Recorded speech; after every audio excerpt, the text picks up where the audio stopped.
अच्छा चलो एक होर तरीका दसा, जिहड़े बंदे रोज़ अपनी बीवी बच्चों को बाहरों लिया के खाना खवाते हैं, वो उन्होंने बीवी फोन ना भी करे ना, वो आपे ही ले आते, पता भी जाते पक्का ही कोई नहीं।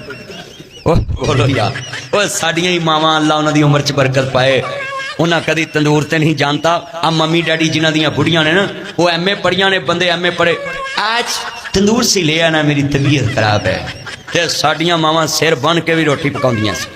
और बोलो यार, बोलते नहीं। आ कई बंदे डरे डरे बोलन दे, ओए अपनियां मावां नहीं बोल नहीं सकते, हाथ खड़े करके बोलो भी साड़ियाँ मावां बीमार हो कभी पकाउंदियां सी।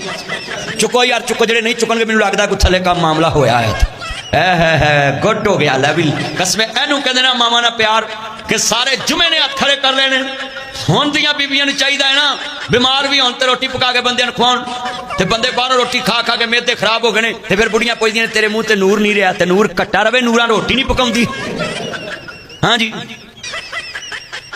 ये कितना ईमान, आज कितने मुसलमान हैं कि घर का खाना ही नहीं मिलता उनको, घर का खाना ही नहीं मिलता।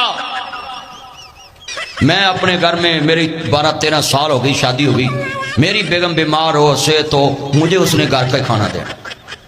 मैं जब भी घर होता हूँ मुझे तो टाइम से खाना दे। बीमार भी मैंने कई दफ़ा आजमाया, बीमार होकर भी खाना कर, और कोई नौकर नहीं घर में रखा, ना सब्जी बनाने के लिए, ना रोटी बनाने के लिए, ना खाना पकाने के लिए, कोई नौकर। एक नौकरानी है बस, वो भी सिर्फ तपड़ी के लिए रखी है, वो भी एक टाइम, बाकी सारा दिन बेगम काम कर दी।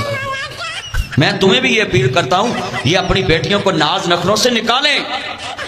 जब नबी करीम की बेटी जन्नत की मलका सगदा फातिमा तुजारा चक्की पी के हुसैन पालिया ते साड़ियां नूं करन लग्या, बीमारी पैंदी अजी फोन ते पई दी, तेरे को सस बहुत काम ते नहीं कराउंदी, ले उन्हें गलीचे लाए ने ਜਿਹੜੀ एक रोटी है ना, एक घर का काम कर लवे बस ठीक, पुछन दी लोड़ की। आ जेड़ा मोबाइल है ना, पिछों ट्यूशन पढ़ाउणी, एक धीआं जड़दा है। अरे ट्यूशन है ना, पिछों फोन करना, तू अज खादा की है, तू पीता की है, तेरे नाल बोलदे किवें, तेरे नाल वेंदे किवें, जदों तुहाडे घर सी तुसीं हर वेले उहदे नाल हੱਸ के बोलदे सी।